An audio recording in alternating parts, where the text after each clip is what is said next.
کون اسے ارشد شریف نے کیا جرم کیا ہوگا جو اس سے یہ اس کو سزا ملی ہے؟ اس کی ایک سزا ہے کہ ان چوروں کو، ان ہینڈلرز کو جتنا وہ بے نقاب کرتا جا رہا تھا وہ اپنی جان خطرے میں ڈال رہا تھا.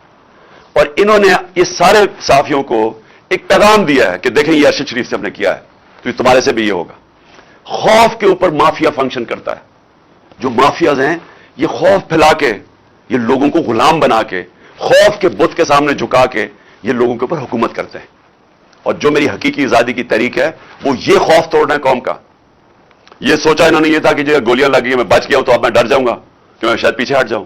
انہوں نے یہ سوچا تھا اعظم سواتی سے جو انہوں نے کیا، اور اعظم سواتی کو انہوں نے کہا کہ اب تو وہ شرم سے چپ کر کے بیٹھ جائے گا.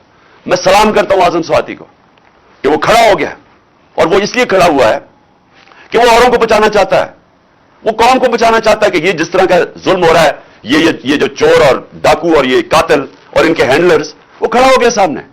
اور آج قوم اس کے ساتھ کھڑی ہے، اعظم سواتی کے ساتھ، اور اس قوم نے اب کھڑے ہو جانا ہے.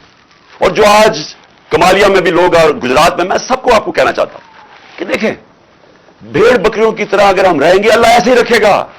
وہ قرآن میں کہتا ہے میں کبھی کسی قوم کی حالت نہیں بدلتا جب تک قوم خود اپنی حالت بدلنے کی کوشش نہیں کرتی.